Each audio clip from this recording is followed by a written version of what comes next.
say that I won't be keeping an eye on the chat just now. So if it goes through to everyone's phone, pick it up because I'll be concentrating on the screen. But yeah, ready to go.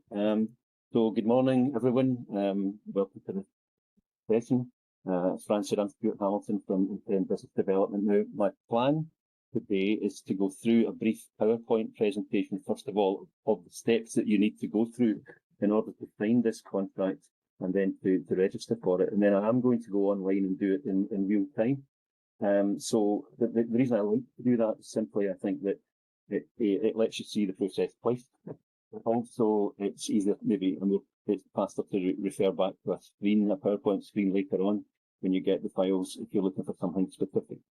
Now, when we're doing the normal webinars, when we do the normal series of webinars, we start off right at the basics, taking it right through to how to develop your business.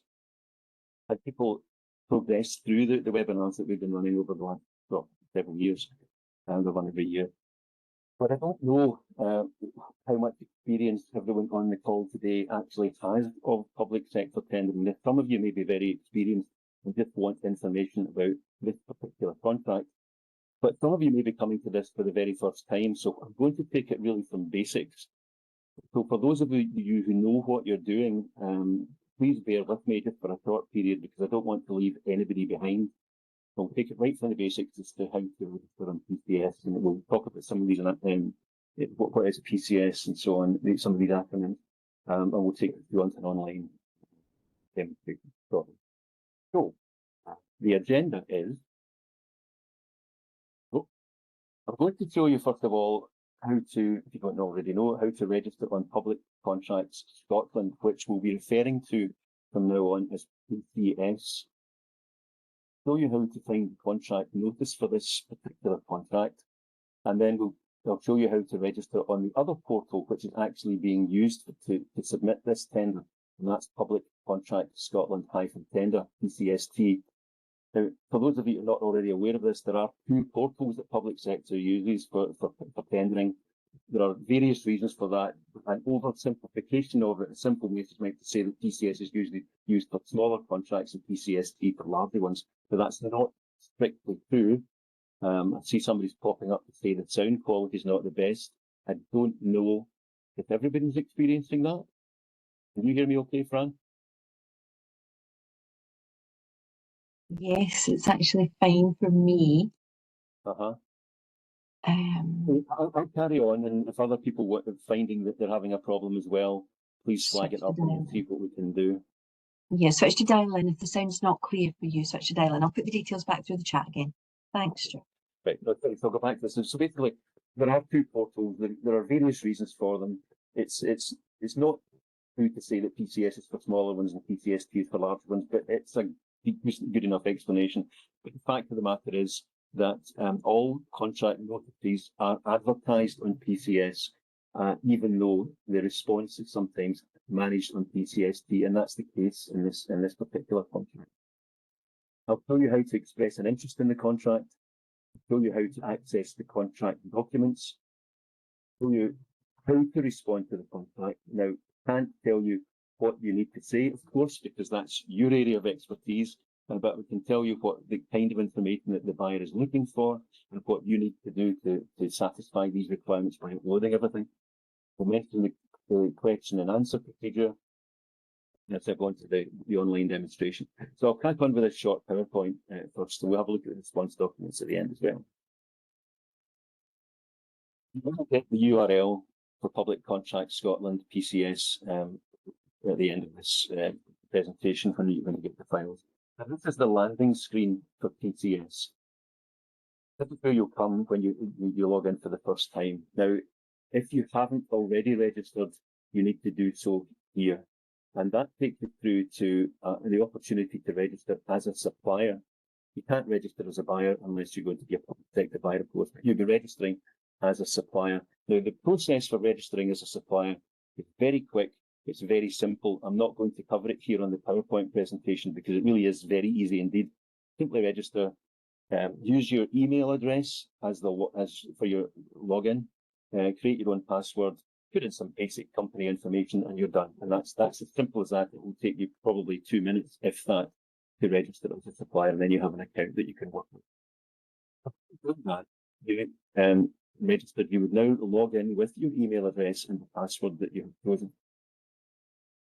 We'll bring you through to this screen here. The suppliers area tab is where you want to be. You'll see there are various tabs across the top here.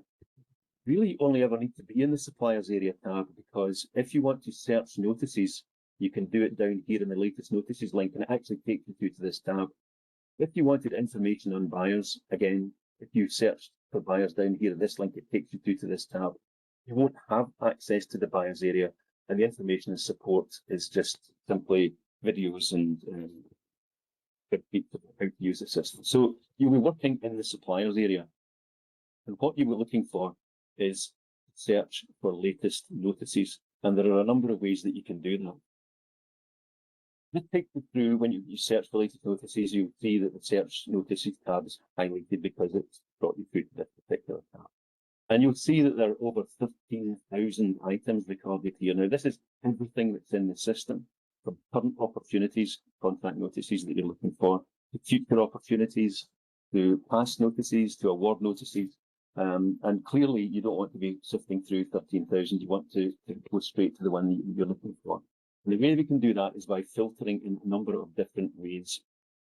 You could, if you knew, you'll see this reference number here, July 534132. If you knew the reference number for the contract, and you will see it as we move on, so you may want to take a note of it, you could just pop in here in the reference number tab and search, and that will bring you straight through to the contract you're looking for.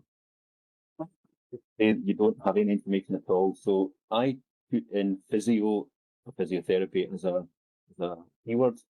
I said I wanted to select from the drop-down list, a current opportunity, and then search. And that brings you through to all the contracts that have got physio in them, or physiotherapy and therapy in them somewhere. I don't know where Plasmid has got physio in it. It's probably in the contract notice somewhere, and we go deeper into it. You can see then that it's brought us through to this short list of 3. And this one here with the reference of JU in June 533407 is the one that we're looking for, provision of contract of employee physiotherapy services. When we go into that, brings us through to this notice here. Now, notice what I mean about the 2 different portals. Although the contract notice has been advertised here on PCS, you can see the buyer is using the PCST website to actually manage the contract. So that's where you have to go to. That is a hyperlink, so it takes you straight through there. We'll see that when we go live. It takes you straight through there, and it tells you to search for project code 29551 under the tab that we'll see ITTs open to all suppliers. So this would take us across to the site, and will allow us to search for the project code. Now, when we go on live to this site here, PCS, we'll have a look at this contract notice in more detail, because there's a lot of information contained in here that you can read and help you to decide whether or not you do want to go for this contract before you actually go across to PCS and decide to do anything with it. So let's assume for the moment that yes, you are looking for this, and that's probably why you're on the webinar.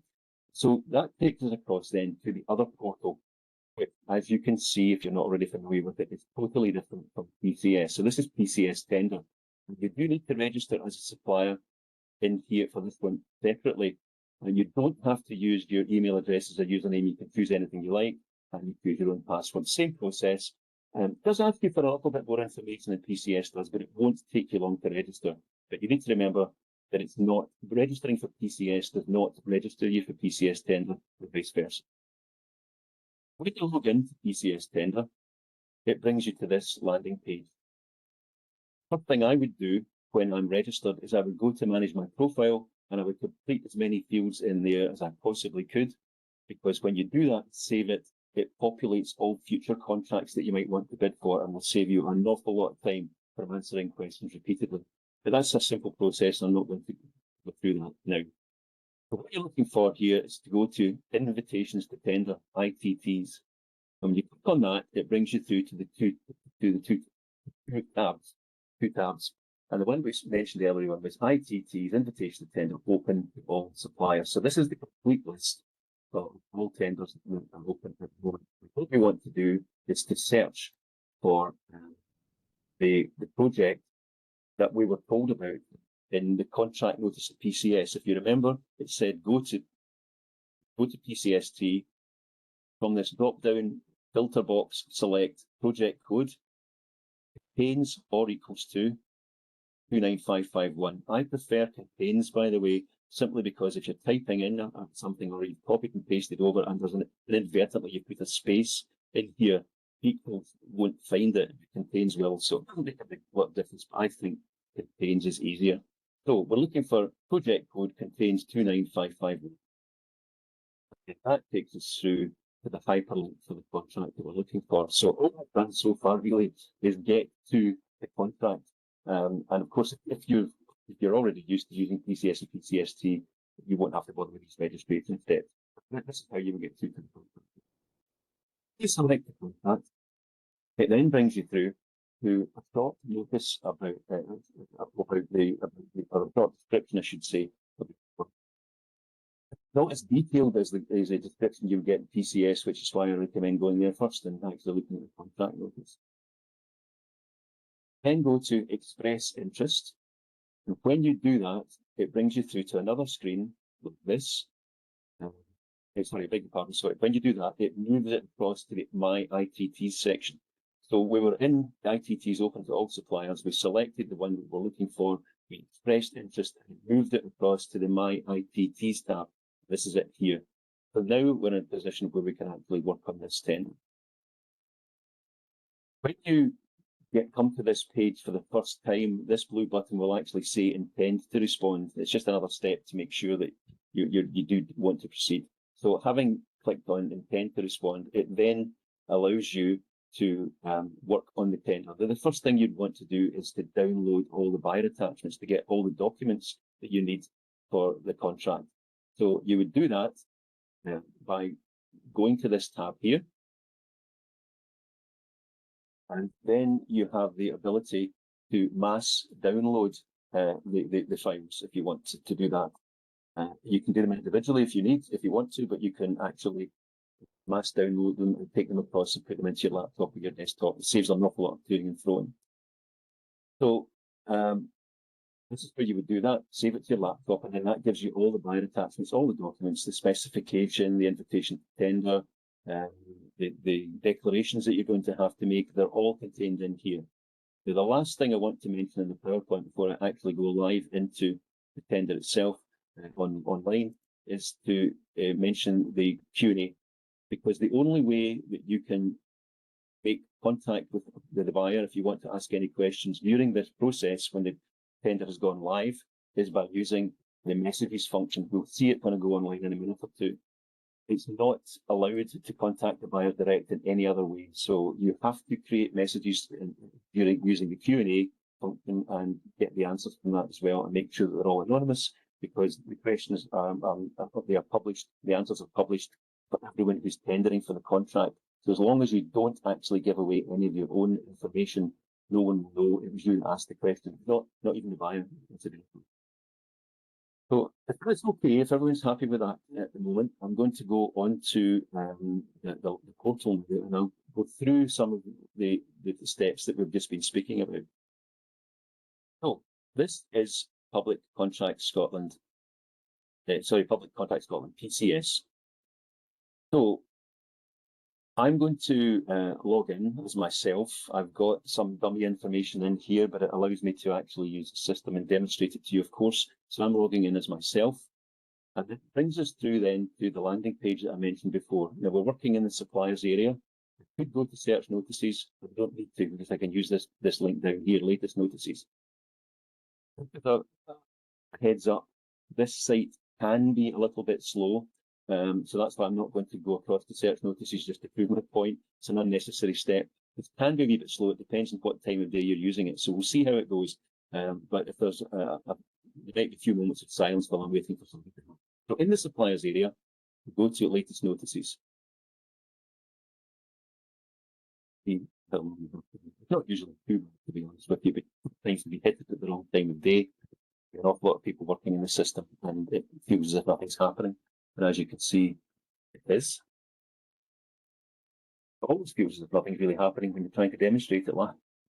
It's worse than it actually is. So here we go. we're right through now to the page that we saw before, which is the list of all 13,000 items in the system. And you can see there are different types of items in here: current opportunities, prior information, instant notices for future opportunities, contract results, award notices, and so on. What I'm going to do is I'm going to do what I did in the PowerPoint. I'm going to go for physio, for physiotherapy. I'm going to look for a current opportunity, and I'm going to search the notices for that.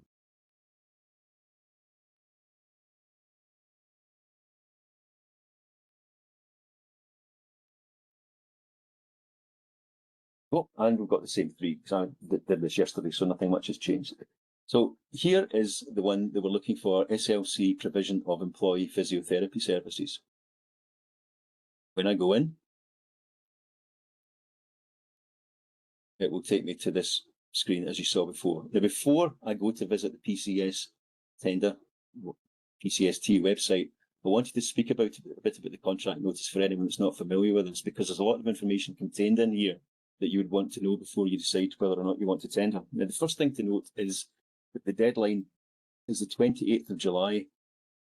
For those of you who haven't started this tender, I would recommend that you do it as soon as possible, because there is quite a lot of information required. Of course, it's your area of expertise, you'll be able to answer all the questions, but there is quite a lot. So you would want to have a look ASAP today, tomorrow, about how you're going to respond to this, who in your team is going to do what, and so on. The deadline is 12 o'clock on the 28th of July, and it's an absolute cut-off. If you're 1 second past that deadline, your bid won't be considered. The abstract from it is that South Lanarkshire Council is looking for the physiotherapy service for 17,500 employees in the council and its related services. In the full notice text, though, there's a lot more information contained here. I'll just scroll down to the main parts. Repeat what we've just seen: provision of physiotherapy services. So this tells you a bit more about it. It tells you here that the financial constraints are requiring the council to secure a provider who can outline a cost-effective approach to the current model. And for that reason, they're going to weight your responses more heavily on price than they are on quality. Now, it's not that quality is not important, but as you can see here, they're going to give a 40% weighting to the quality of your response, and they're going to give a 60% weighting for the price. So for those of you who have not gone through this process before, that means that the lowest bidder will get 60 marks out of 100. The next lowest will get a proportion of out of 60, depending on how close they are to that price. It's pro rata, and everybody could hopefully score the full quality, 40 points for quality if the response is excellent in every case. But in which case that would be the lowest tender would get it. But it's important to note that this is going to be heavily weighted on price. You can see that the value is almost £750,000 over a 36-month period, which is subject to renewal. So if they want to, and they're satisfied with your performance over that 3-year period, they could renew it for a further 2 years, subject to satisfactory performance.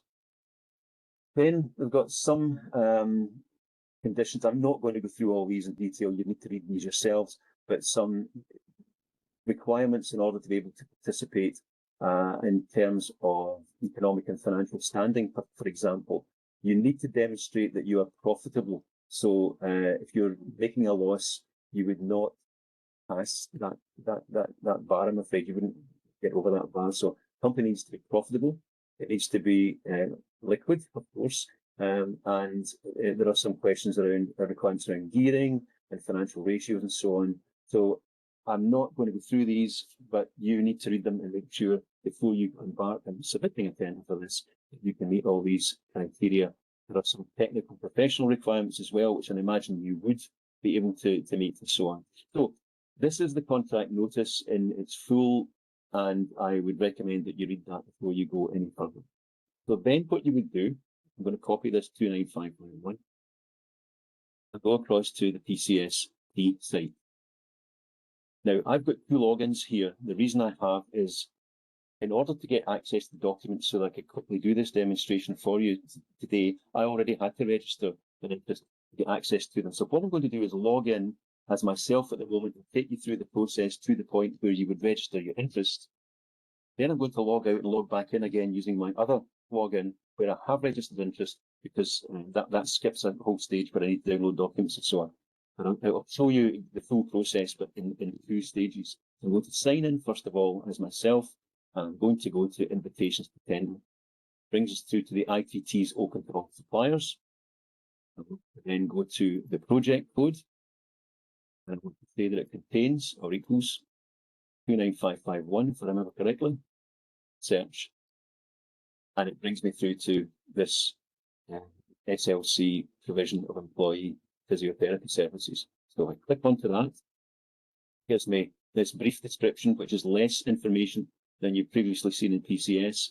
If I wanted to go ahead with that, sorry, just before I do that, it could say that you could actually open up a printable view of all the questions that you're going to answer. And we're going to be seeing these anyway, so I'm not doing this now, but you can see the list of all the questions that you're going to answer. And if at that point you decided this is not for me, or I'm going to make it my later on, well, you don't have a great deal of time to do that. You could decide later, and it moves it back to the ITTs open to all suppliers. But if I express interest, then it takes me through the contract and another button to say intend to respond. This is where I'm going to log out and back in again under my other login, where I've gone through that process. I don't want to express interest in it twice under different logins. Then we go to the My ITTs tab. And as you can see, because I had expressed interest in it already and said that I intended to respond, this contract is now moved over to My ITTs section. I couldn't find it in here. It's in here, My ITTs. With My ITTs, this is where we now can start to work in the tender. You'll see the Submit Response button here, which is clearly the last thing you'll do. I'll come back to these qualification, technical and commercial responses in a minute or two, but I wanted to look first of all at the buyer attachments and the messages that I mentioned before I go into my response. The buyer attachments allow you to see this mass download of documents, which are put together in a zip file that you can take across to your laptop, and I've already done that on main and extracted them. So the mass downloads is the first thing you would do. You would read the documents. You might feel before you even start that you want to ask a question because you're not clear about something. And this is very common because the suppliers are human, the buyers are human beings and they make mistakes. So there might be something in the specification that you're not clear about. There might be something just in the way something's explained that you're not clear about, or something that you think is wrong. And if you feel that that's the case and you want to ask a question of the buyer, then you go to messages and you go to create a message. And then choose classification. It's not too important really, but it might be an admin inquiry about something or technical angle, but query. Give it a subject, type your question. I don't understand what 4.3 means. Could you please explain further? And send the message, and off it goes to the buyer anonymously. So the buyer will not know that it's you that asked that question. And that means that, of course, there is no such thing as a for example, here is a question that I asked yesterday. So when you ask a question and it's answered, everybody will get to see it. And you'll also get to see all the received messages that that come in from the buyer that other people have asked. And we'll see that in a second too. So here's one that I asked yesterday. And I wasn't sure about if there was a restriction on the word count or page limit for the technical responses, because normally when you're working in a tender, it will say, upload your method statement and restrict it to 4 pages of Arial font 11 or something like that, or in no more than 500 words. Now, none of these questions said that, so I asked the question, and it came back to say that, in fact, there is no word count at all. So in this bulletin log 2, which I've downloaded, they have collated all the responses from all the questions that everyone has asked and put it into the Q&A section so that you can download it and read everything. And that's what I discovered this morning in this bulletin log 2, which we can look at in a minute or two if anyone's interested in seeing it, that there is no word count, no word count limit for any of the questions in this tender, which is important to know. But having done all that, having asked any questions you want, and you can continue to do that throughout the whole process. You can go to My Response, and this is where we actually start to work properly on the response. So, there are 3 separate responses that you would work in. And you can see here that there are 53 questions to answer in the qualification response, but I can tell you right now that they're all pretty straightforward, so don't worry too much about that. There are 20 responses required in the technical response area, and there are 3 in the commercial response. So you work at each one of these separately. You might remember though, when we looked at the PowerPoint, when you first log in here and you go to the home screen, on the right hand side there's a Manage Profile button, and I would recommend that you actually go in and complete as much information as you can in there first, because the information that you store in Manage My Profile will be saved, and it will bring down the count here of the questions that you still need to answer in the qualification, because these tend to be repetitive. So you could get that number right down by saving it in Manage My Profile and using it over. Qualification response is the bit that you need to pass in order to be able to be considered for the contract. So this is a stage you've got to get through before the buyer will actually start to look at the rest of your tender. I'm not going to go through all the answers. I'll do a few of them just so you can see how this works, but it's pretty straightforward stuff. So they ask you to see that you've understood the supplier response guide, which is only a guide on how to use the system, but they always ask you to say that you've done that. Then there's some personal information in here, which if I had populated Manage My Profile, would all have been completed, and it's just about the name of the company, VAT, address, etc. It's all straightforward stuff, as you can see. Then it asks the size of your organisation, so it's same small. Are you a supported business, so are 30% or more of your employees coming from disadvantaged or groups? So if you are, yes. If no, no. Then there's a question here, which you can see is a throwback to when we were in Europe, to just select not applicable. I'm a UK business. Then they ask you if you're doing this as a joint venture. If you were, so you could say yes, and then you have to fill in the details of the company you're going in with. Then details of anyone that is representing you in this bid. As you can see, this is all straightforward, but it has to be done. And then do you rely on anyone else and any other company in order to be able to trade? No.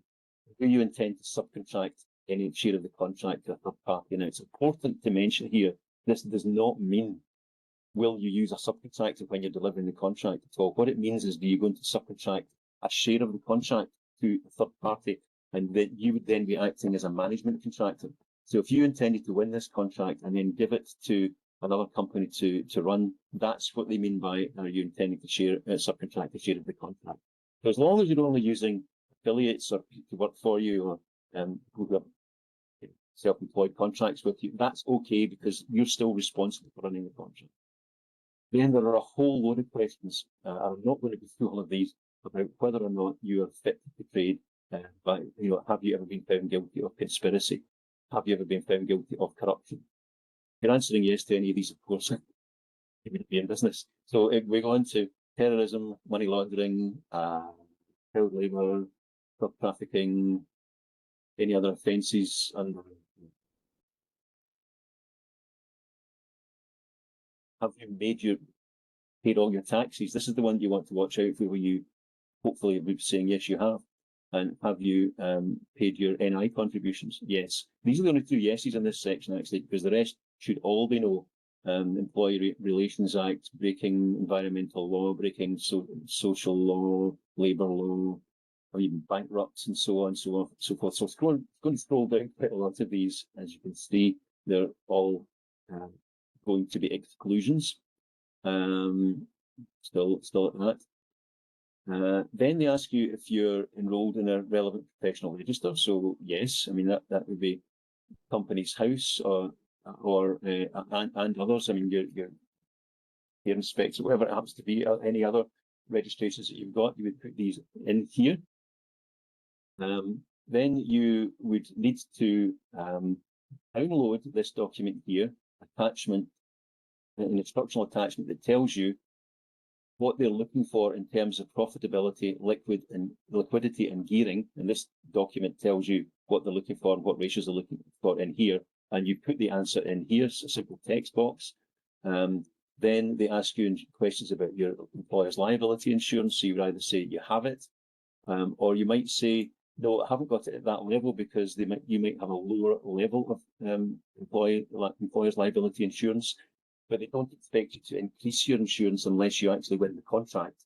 So it's perfectly acceptable to say, no, but I commit to obtain it. So once you win the contract, you will then increase your insurance to the level required. Then there's another questionnaire here, and a document they want you to download called Attachment 14, which I've previously done. We'll look at that later on. And that's about previous examples of work that you've carried out, which meets the requirements of this contract notice. So it's services in the last 3 years that are applicable to this. So you would download that attachment, as I did earlier on, and you would attach it again in here. So browse and attach or drop it in here. A lot of these drop files, these are attachments they have provided with you, and via attachments they expect you to fill them in and upload them here, or sometimes they expect you to create your own Word document and upload. But it's quite clear from each query. Then they're asking you for educational and professional qualifications held by the contract by the company, then by the staff, how much of the contracts you intend to subcontract, presumably zero, and then they're asking for quality insurance documents and so on. So there's an instructional attachment here for this too. So you would read that, you would say that you adhere to these instructions, fill in name, position, date, and place. And that is your qualification response complete when you've done all these questions. So if you save and exit the response, it doesn't take you out the tender, it merely takes you out of the qualification section. And you can see that that number 53 has come down to 41. And of course, you wouldn't be submitting your response until all these numbers have come down to 0. Then we go into the technical response, and there are 20 questions here. But worthwhile spending a little bit more time on these. So there's always some guidance as to what the question is all about. So for example, here, this guidance will tell you what they're looking for down here in this description. So it tells you to look at attachment 3, which is one of the downloading documents that I have. You read that, and that specifies the requirements for this particular contract. They need to provide a summary of your solution which meets all the requirements, including, not limited to, these points here. Now, these are an excellent guide, by the way, as to what the buyer is actually looking for, because I actually think that it's a good idea to use these as headings in your response, because it lets the buyer know that you've read the question fully and that you're actually addressing each individual point separately, and that you've not missed anything. If I was answering this, what I'd be doing is I'd be creating a Word document. There is no word count, there's no page limit, but in the response to that question, they said they wanted answers to be concise, so they don't want waffle. They want you to give good answers, but take as long as you need to. And I would read through the specification and highlight each one of these points and make sure that I've addressed everything relating to them that was in the specification. That would take my response and drop it back in here. Then they're looking for information about an online portal, which they want you to demonstrate if you're selected to go to the next stage. So again, you would need to look at attachment 3 specification, read all these points about what they're looking for from the portal. Make sure when you're creating your Word document, you're going to drop back in here that you've addressed every single one of these and haven't missed one, because we're going to score all these individual responses as being either poor right up to excellent, and what you want to score is excellent for each one, so you get full marks for each question, and anything you miss is going to take some marks off you. So you want to make sure that everything that's mentioned in here gets covered. As you can see, there is quite a lot of work in this, which is what I was saying at the beginning. Then they're looking for details of your timescales and your implementation plan. Again, dropping a file in here. How you're going to manage the service when there are peaks in demand. So that's another Word document you need to create, because they're not giving you a template for that. Provision of the service needs throughout the contract period. Again, they're not providing anything for you. So if you have a business continuity plan, you can upload it in here, but you have to make sure that all these 3 points here are raised specifically in the business continuity plan, And if you don't have one, it's not really that difficult to get hold of one online these days, but make sure that it is fully complying with everything that they're asking for. Then they're looking for quality assurance, complaints, checks, controls in place, existing processes and procedures, measuring customer satisfaction. Again, no file here for you to download. This is a document you're going to have to create. Then you ask to confirm that you can provide the services and that all personal information will be handled under GDPR regulations. So you would say yes. I'm going to have to provide community benefits. I've already downloaded again the community benefits instructional attachment, but where you see a paperclip here, that's something that has been downloaded. If I hadn't already downloaded it and I was logging in here for the first time, that would be a warning triangle with an exclamation mark in it, and it means that I need to download it. So when I'm looking through my response here, if I see a paperclip, that's fine, I've done it. If I see a warning triangle, I need to do it. And this community benefits, to identify the community benefits that you propose to deliver from the document they have provided for you, and it is in here, attachment 8. We'll again look at that if people specifically want to, but you would work your way through that document and upload it again. Then you need to identify a named individual who will be responsible for the community benefits. Now you'll see this as a file. Just saying it's Susan Smith isn't going to be good enough. What you need to say is Susan Smith, her role in the company, how long she's been there, what her responsibility is, how she's going to ensure that the community benefits that the company says they're going to deliver, it will be delivered, how she's going to monitor that, how she's going to report it to the council. So it's more than just saying identify a named individual. That's the basic information. You want to give a complete description about how it's going to do it. In fact, it mentions again here, a bigger part. These are two separate questions. So the named individual would be the person, the role in the company, how long they've been there, etc. Next bit is what the programme is on how to deliver these community benefits. So three things to put in there. Fair Work First. The Scottish Government has a flagship policy called Fair Work First. It has 7 separate sections in it. And you need to be able to create, if you don't already have it, a Fair Work First document that reflects all 7 of these and explains how you make sure that you pay your employees fairly, and anyone who's subcontracted to you as well, in fact, how you pay people fairly and how you like flexible working, for example, and the fact that if you don't have a trade union, that you would recognise it if the employees wanted to do that. So these 7 points here all have to be individually addressed. It's good sense to have a Fair Work First policy if you haven't already got one here, but be aware of the fact that the Fair Work First the requirements by the government change from time to time. There used to be 5 key requirements, now there are 7. So it's possible if you do have a Fair Work First policy, it might be out of date, so it's worth checking that.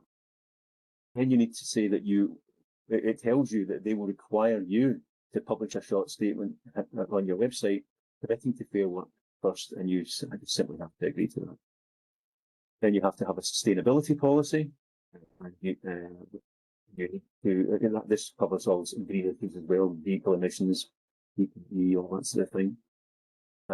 You need to say, you need to confirm that you do pay the real living wage.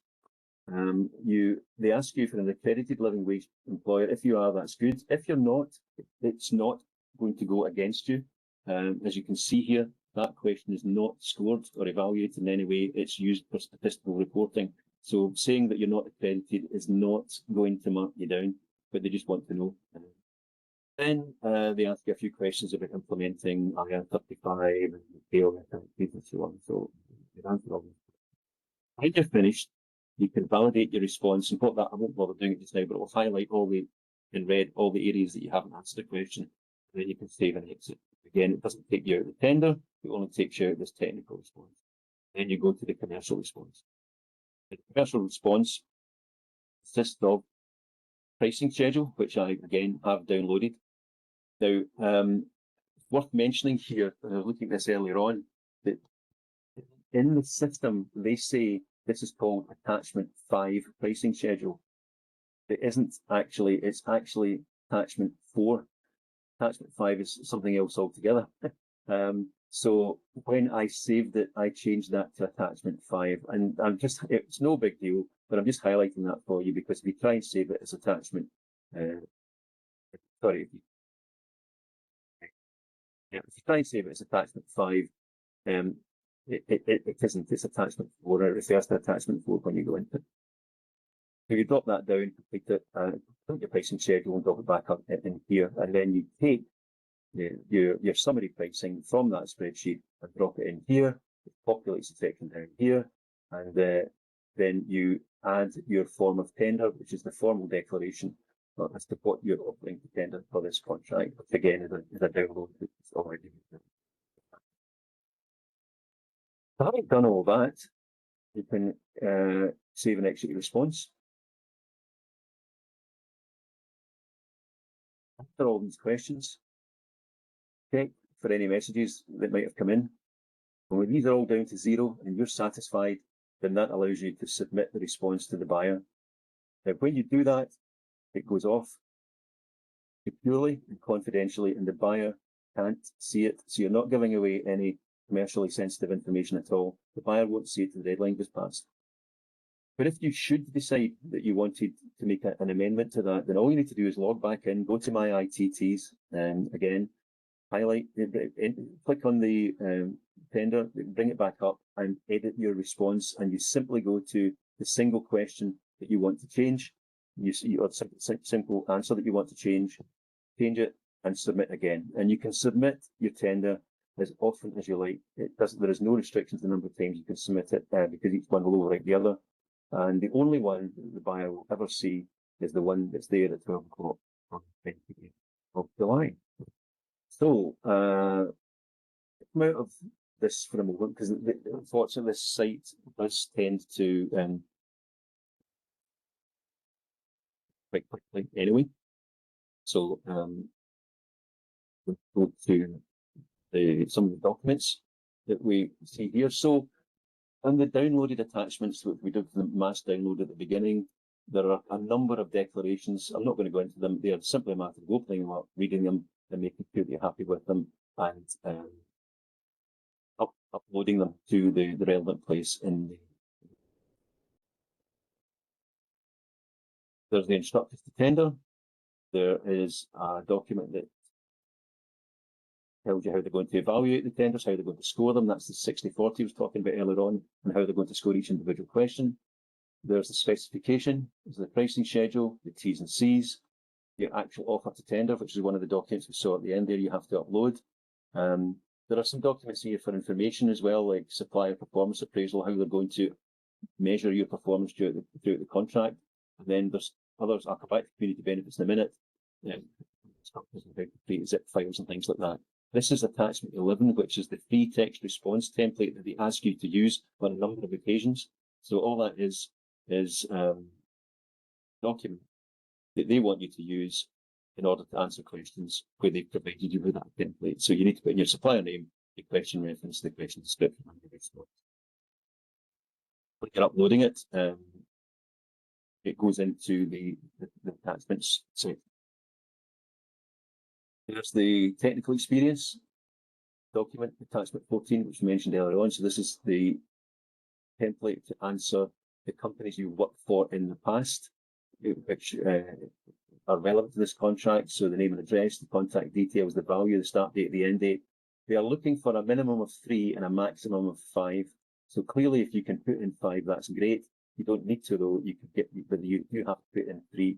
Then there's a statement about sustainable development, cloud security, making sure that your data is secure, and an attachment summary document, which just tells you everything that's listed in this document here. But I do want to come back to community benefits, because you are going to be required to provide community benefits. And here they're giving you a list of the benefits that you can choose from. And for those of you who are not familiar with this, you can see that if you were, for example, going to the community wish list and picking an amount of money that you wanted to support a project with, you would get 10 points per sum. Then your points will add up. So you have to select from the benefits menu with the number of points being allocated to each task that you're prepared to carry out. It will create a number of community benefits points, and you'll come to a total at the bottom. And I don't know off the top of my head exactly how many community benefits points you need to provide for this contract, but it will be explained in the community benefits statement and in the specification. So you need to have a look for community benefits, find out how many points you need, and choose from this menu. So I think really at the end now, Fran, if there's anything else that anyone wants to see, I can go back into it again before I stop sharing the screen.